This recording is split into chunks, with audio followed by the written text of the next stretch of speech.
Innal hamdalillah nahmaduhu wa nasta'inuhu wa nastaghfiruh wa na'udzu billahi min syururi anfusina wa min sayyiati a'malina may yahdihillahu fala mudilla lahu wa may yudlil fala hadiyalah.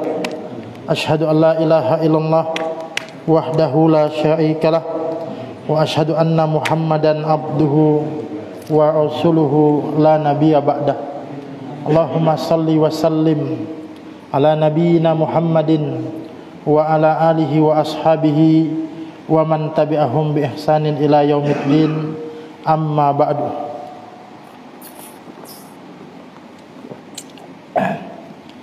Jamaah yang dimuliakan oleh Allah Subhanahu wa taala, malam ini kita bersyukur kepada Allah bisa duduk kembali di majelis ilmu ini, dan kita juga berdoa memohon kepada Allah Subhanahu wa taala semoga kondisi kita ke depan juga semakin baik.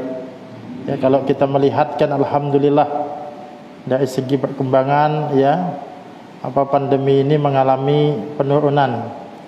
Artinya kegiatan-kegiatan kita juga mulai, walaupun ya kita tidak mengatakan normal kembali, tapi sudah mulai ada satu kondisi yang patut untuk kita syukuri. Mudah-mudahan hal ini terus berlanjut ya, terus berlanjut, dan yang lebih penting juga kita tetap di dalam ketaatan kepada Allah Subhanahu wa taala. Salawat dan salam semoga senantiasa dilimpah curahkan kepada Nabi kita Nabi Muhammad sallallahu alaihi wasallam, keluarga, sahabat dan pengikut-pengikut beliau, umat-umat beliau yang berpegang teguh di atas jalan agama ini, dan semoga kita termasuk di antara umat-umat beliau yang berpegang teguh, yang istiqamah di atas jalan al-Islam ini. Nah, jamaah yang dimuliakan oleh Allah Subhanahu wa taala, pada pekan yang lalu kita membahas tentang keutamaan hari Jumat ya. Kita sudah sempat menyinggung juga hari Jumat itu adalah hari yang sangat utama. Jika pada agama lain itu Allah Subhanahu wa taala berikan atau tetapkan hari-hari istimewanya ya, sebagaimana disebutkan dalam hadis ayat Imam Bukhari yang sudah kita sebutkan, adalallahu anil jumu'ati man kana qablana fakana lil yahudi yaumus sabt wa kana lin nasara yaumul ahad faja'a Allahu bina fahadanallahu li yaumil jum'ah. Allah Subhanahu wa taala menyimpangkan kaum sebelum kita dari hari Jumat, artinya mereka tidak mendapatkan Jumat. Maka untuk kaum Yahudi itu bagi mereka hari Sabtu, sedangkan orang Nasrani bagi mereka itu Ahad ya. Lalu Allah Subhanahu wa taala membawa kita dan menunjukkan kepada kita hari Jumat. Nah, ini menunjukkan Jumat itu sangat utama. Atau di dalam hadis yang lain disebutkan hari Jumat itu adalah sebagai sayyidul ayyam, sebagai hari yang sangat utama, penghulunya hari ya. Jadi sayyidul ayyam itu penghulunya hari, hari yang utama. Nah, tentu saja keutamaannya ini bukan simbol. Maksudnya simbol itu cuma status saja. Tapi keutamaannya ini juga menuntut bagi kita untuk mengisi hari itu dengan ibadah-ibadah yang juga sangat utama ya. Jangan sampai kita hanya mengatakan hari Jumat utama, tapi begitu hari Jumat datang juga kita seperti tidak ada bedanya dengan hari yang lain. Lalu apa makna keutamaan di situ? Ya kan? Kan tidak sedikit tuh kaum muslimin itu polanya semacam itu ya. Allah Subhanahu wa taala berikan keutamaan, tapi mereka menyikapinya sama seperti biasa Bahkan jangankan hari Jumat, bulan Ramadan datang, ya, itu banyak yang kemudian bulan Ramadan itu datang sama seperti bulan-bulan yang lain juga. Nah, harusnya kita ketika ada satu keutamaan, ini sikap kita juga ini berbeda. Makanya harusnya ketika hari Jumat itu tiba, itu kita sangat gembira sekali. Kita sangat senang sekali. Sebab apa? Sebab di situ kita punya kesempatan untuk menambah pundi-pundi amal soleh kita, ya. Apalagi kan kadang-kadang kita sering ya mengatakan, gak terasa lagi Jumat ya. Nah, kan memang gitu, gak terasa lagi Jumat, gak terasa lagi Jumat. Nah, Jumat ini mau kita isi dengan apa? Nah, ada beberapa amal saleh yang disebutkan di hari Jumat itu. Yang pertama tentu saja adalah sholat Jumat. Ini sempat kita singgung, ya, sholat Jumat, dan ini amal yang wajib. Dan kita sudah menyebutkan satu prinsipnya, bahwa kalau ditanya amal apa yang paling utama, ya amal yang wajib dulu, ya. Ini sering kita sampaikan, amal apa yang paling utama? Yang wajib. Ya, seutama-utamanya amal-amal yang sunnah itu tidak bisa menandingi amal yang wajib. Dulu pernah kita sebutkan, ya, salat yang paling utama, salat sunnah yang paling utama itu adalah salatul lail, salat malam. Tapi kalau dibandingkan dengan salat wajib, ya salat wajib lebih utama. Makanya Nabi bersabda, afdhalus salati ba'dal faidah, ya, salatul lail. Seutama-utama salat setelah yang wajib adalah salat malam. Jadi ya, setelah yang wajib baru salat malam itu menjadi sangat utama. Artinya apa? Ini juga memberi pesan kepada kita bahwa hendaknya di dalam beribadah, di dalam mengerjakan amal saleh, kita harus juga memperhatikan amal-amal yang wajib. Kita memperhatikan amal-amal yang wajib kita dulu. Ini kadang-kadang kaum muslimin itu tidak sedikit yang dia memperhatikan amal-amal yang lain. Dia cari amalan tertentu, zikir tertentu, ya, fadilah-fadilah tertentu. Tentu saja selama memang itu dibenarkan di dalam Islam, tentu tidak masalah. Tapi maksud saya jangan sampai kita begitu mencari amalan-amalan yang begitu utama, menggali fadilah-fadilah amal yang begitu utama, tapi kita melupakan amal yang wajib. Nah, ini kita kembali lagi. Di hari Jumat apa amal yang paling utama? Ya ini salat Jumat.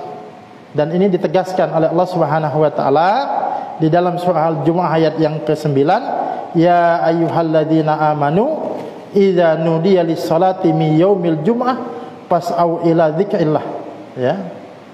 Wahai orang-orang yang beriman, ya, apabila diseru kalian pada hari Jumat, ya, fas'au ila dzikrillah, maka bersegeralah kalian mengingat Allah.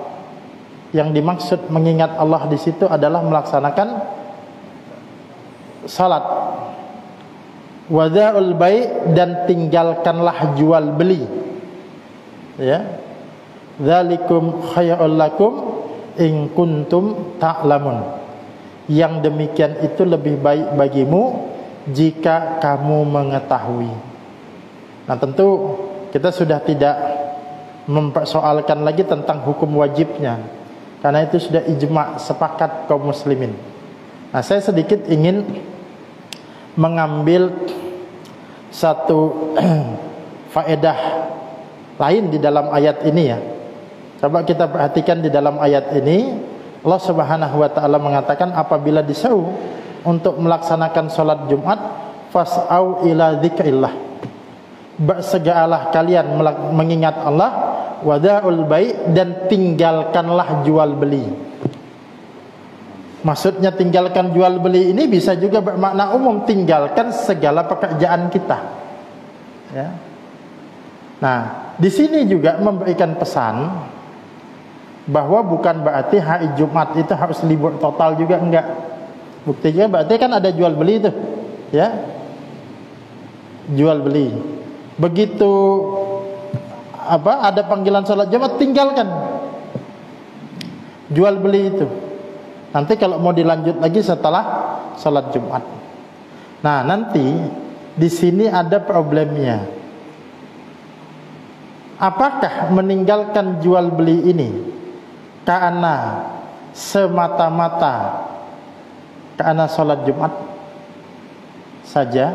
Maksudnya begini, kalau ada azan sudah dikumandangkan, lalu orang masih sibuk Pak dengan transaksi jual belinya, dia dosa, dia haram, ya. Nah, yang kedua, para ulama mengatakan bagaimana status jual beli pada saat sudah tiba masuk sholat Jumat, ya. Kan bisa saja tuh di pasar itu masih ada jual beli, ini sudah masuk Jumat. Nah, tentu kalau dia yang wajib sholat Jumat laki-laki nggak boleh dia jual beli, ya, dosa dia tuh. Bahkan di situ nanti juga berdampak kepada, ya, satu dosa, jual belinya itu bisa jadi menyebabkan dia berdosa. Nah, tapi tentu saja jamaah yang dimuliakan oleh Allah Subhanahu wa taala, di sini tidak hanya terbatas jual beli, juga setiap aktivitas pekerjaan dunia kita, ya, itu harusnya juga ditinggalkan ketika sudah masuk waktu sholat Jumat. Di sebagian tempat, ya, saya kadang-kadang juga sedih, ya, padahal kalau sekarang kan kita sudah sangat mudah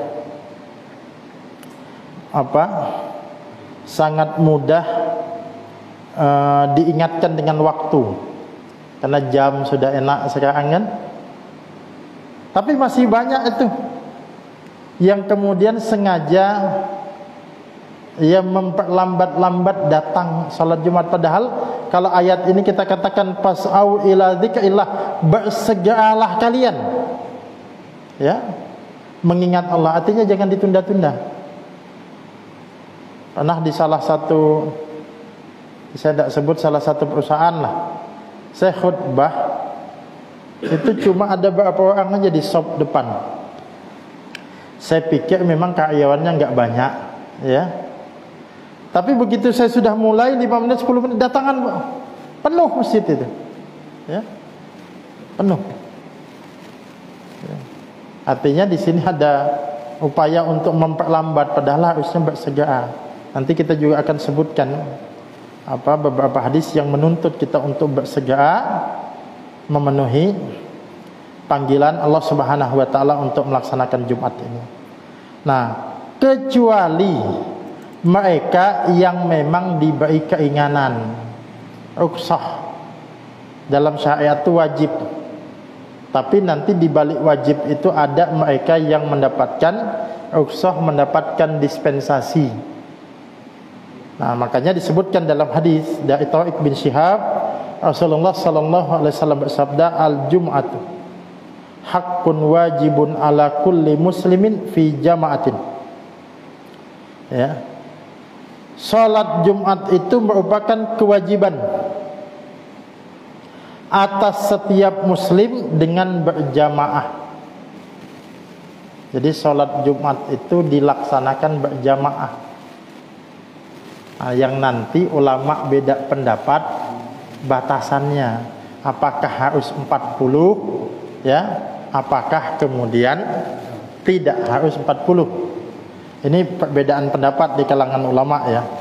Tapi yang jelas itu wajib berjamaah.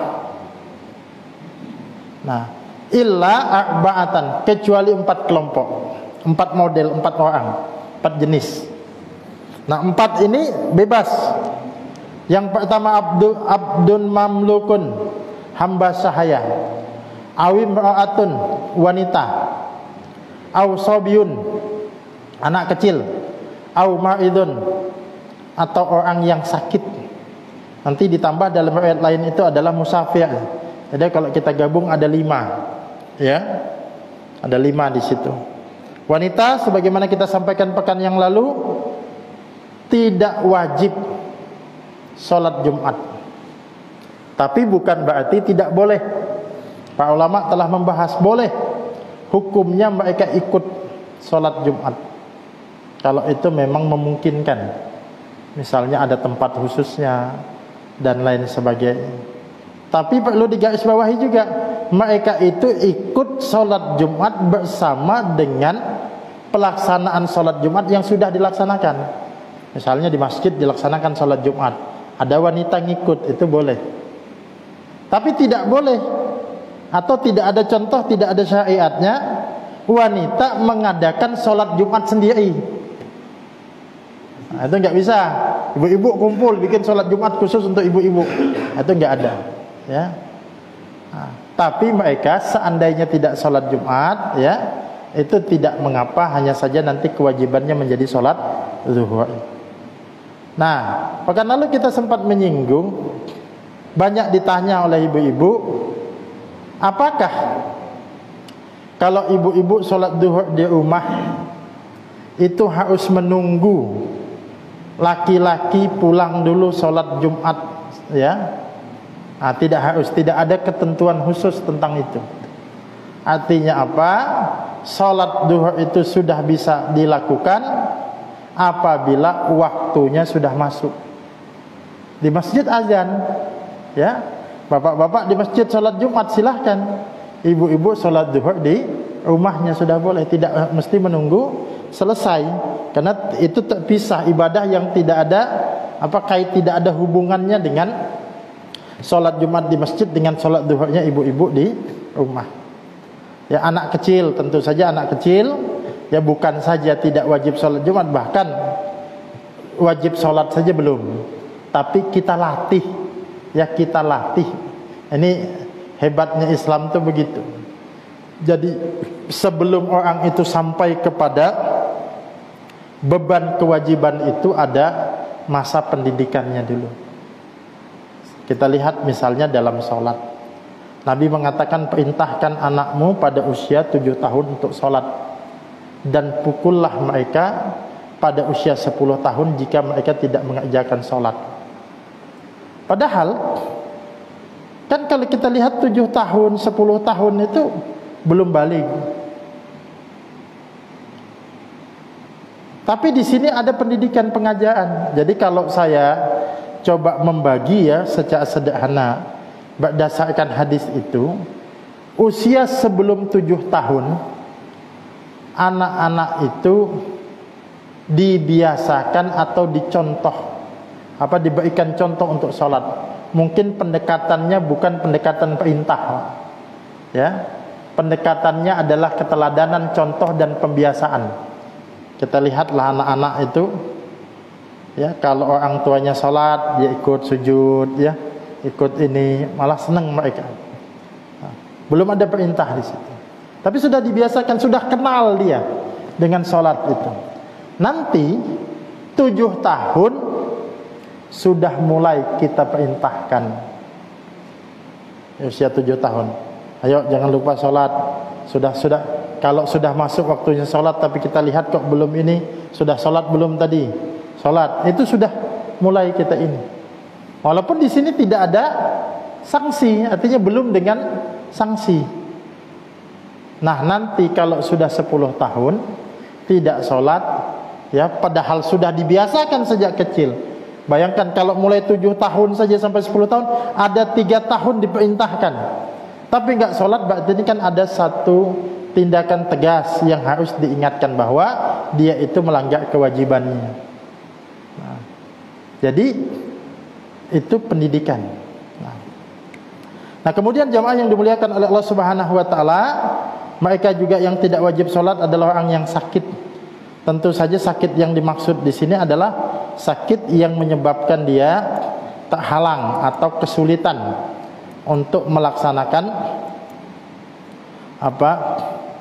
sholat Jumat itu. Bukan sakit-sakit yang biasa, ya, tapi sakit memang dia tidak kuasa untuk berangkat. Nah, nanti musafir juga ya tidak atau mendapatkan rukhsah untuk tidak sholat Jumat, walaupun kalau dia mau sholat Jumat juga tidak mengapa. Nah, jamaah yang dimuliakan oleh Allah Subhanahu wa taala, itu amal yang pertama ya. Nah, kemudian yang kedua yang bisa kita sampaikan adalah mandi, bersih diri dan memakai wewangian untuk menghadiri sholat Jumat. Nah, ini jika pada hadis ya sebelumnya atau pada pembahasan sebelumnya,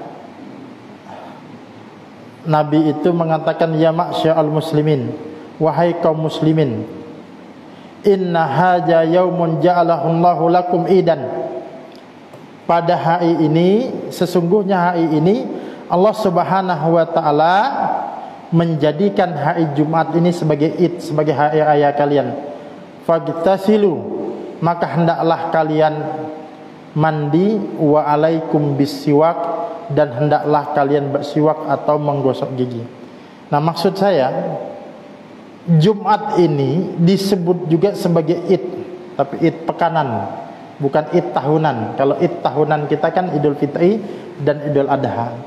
Makanya antusiasme kita dalam menyambut hari Jumat juga luar biasa. Makanya mandi, ya, memakai wewangian, memakai pakaian yang baik. Itu kan kebiasaan kita di hari Id memang begitu. Di hari Jumat itu juga bagus, ya, memakai pakaian yang bagus. Ya, jangan sampai nanti di hari Jumat Pak pakai kaos oblong pergi ke masjid ya. Atau habis olahraga gitu karena mungkin habis ada senam ya, lalu kemudian sholat Jumat. Bukan tidak sah, cuma nggak pantas, kecuali hal-hal yang memang sifatnya darurat. Kita di dalam perjalanan ya nggak sempat balik ya, selama itu bukan najis ya sah saja. Tapi maksud saya ada perhatian yang penting di situ. Nah, pertama tentang mandi hari Jumat dulu. Mandi hari Jumat ini hadis dari Abu Sa'id Al-Khudri, Nabi SAW bersabda, guslul Jumat wajibun ala kulli muhtalim. Kata Nabi, mandi hari Jumat wajibun, wajib, ala kulli muhtalim, atas setiap orang yang sudah dewasa. Maksudnya orang yang sudah balik itu wajib ya untuk mandi. Nah, walaupun di sini akhirnya para ulama juga beda pendapat, apa wajib di situ maksudnya wajib atau kemudian perintah sunnah saja. Karena nanti ada juga hadis yang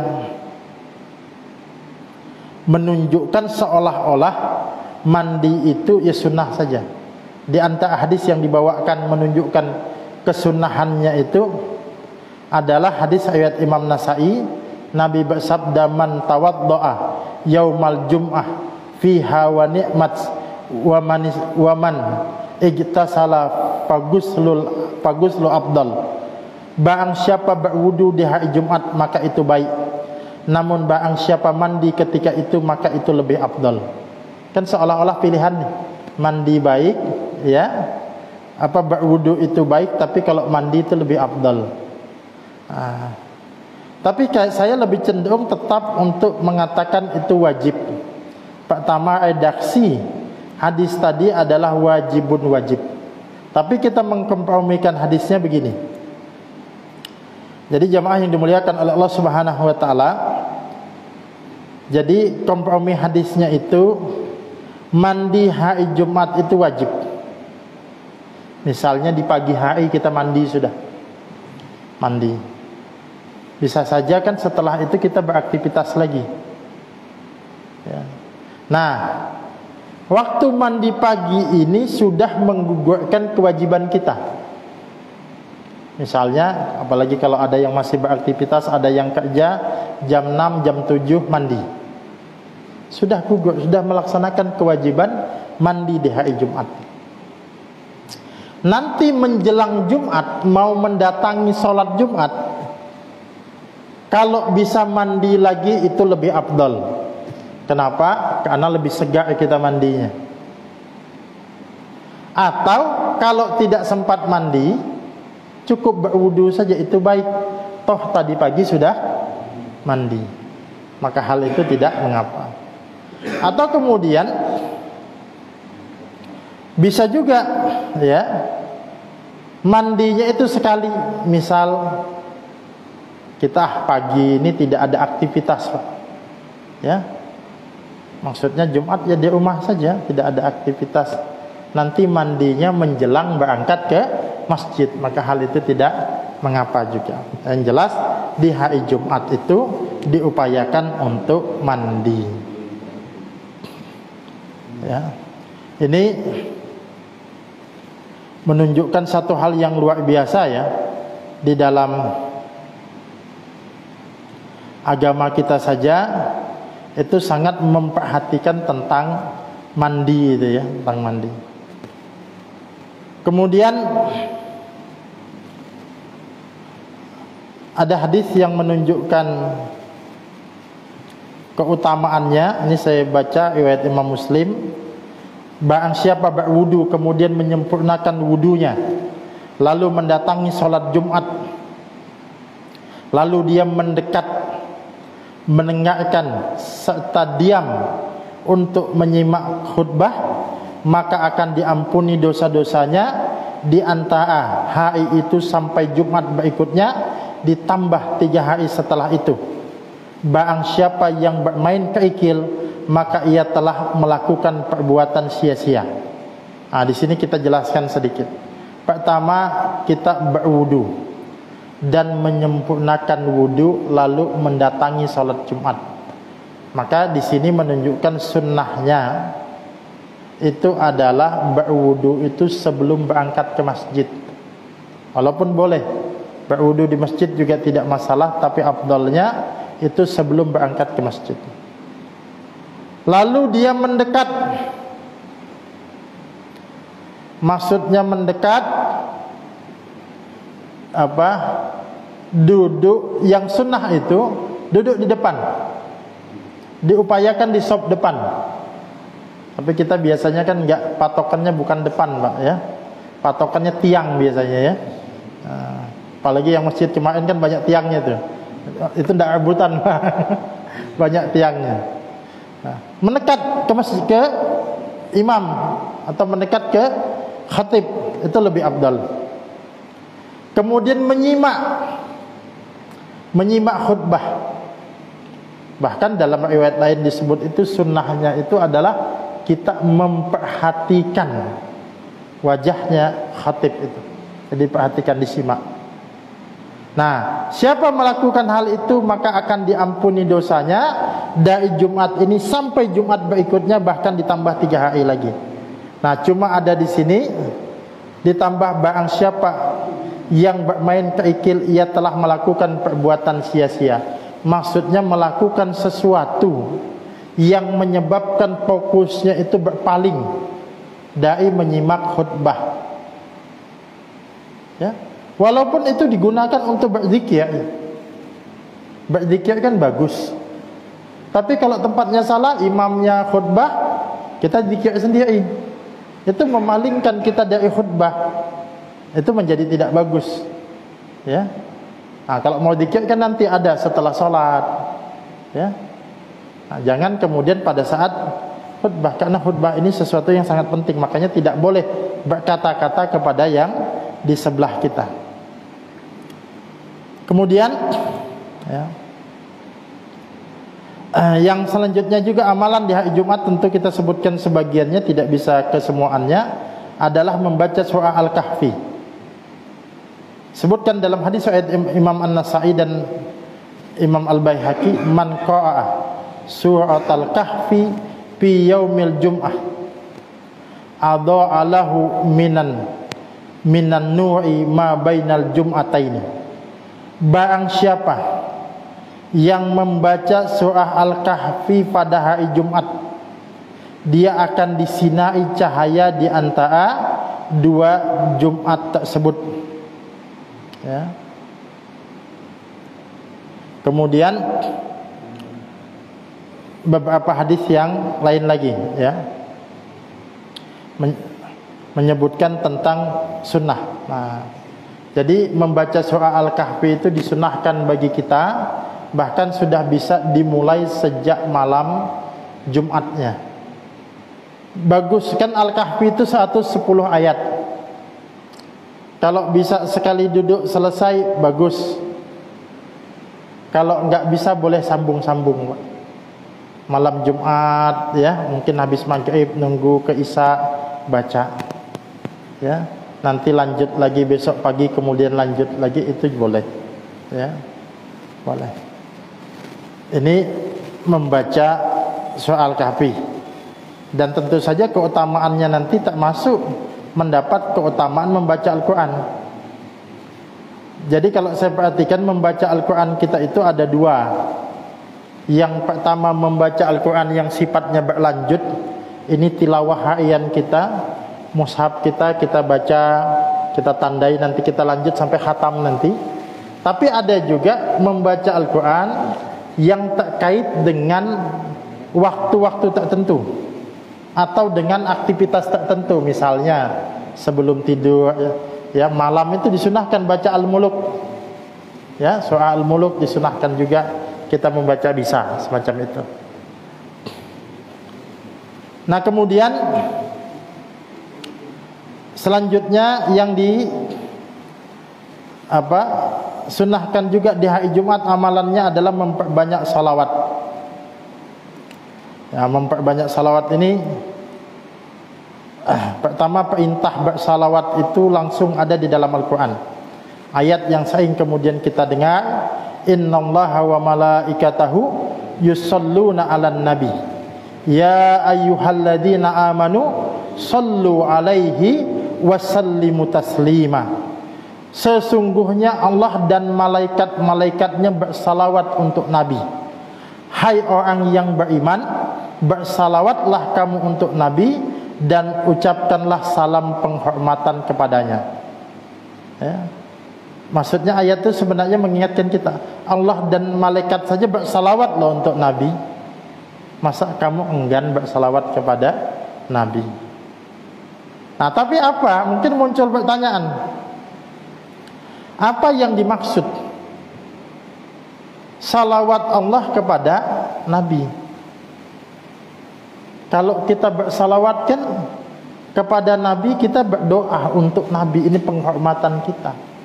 Kalau Allah bersalawat kepada Nabi kan tentu tidak dimaknakan doa. Kalau Allah berdoa kepada siapa? Maka di sini para ulama menyebutkan salawat Allah kepada Rasul adalah rahmat dan pujian Allah, ya, atas beliau di hadapan para malaikat. Jadi kalau Allah bersalawat, maksudnya Allah memberikan rahmat dan Allah memberikan pujian kepada Nabi. Adapun salawat dari malaikat kepada Nabi itu adalah doa dan penghormatan, ya, doa dan permohonan ampun kepada Allah Subhanahu wa taala. Lalu kita umatnya ini bersalawat adalah itu doa dan salam penghormatan kita. Ya. Nanti ada, ya, kadang-kadang ada ini, ya. Nanti ada keancuan itu gini. Ini terutama kaum orientalis. Umat Nabi Muhammad itu katanya belum dijamin selamat. Buktinya umatnya itu selalu disuruh bersalawat supaya mendoakan. Itu buktinya dia belum selamat.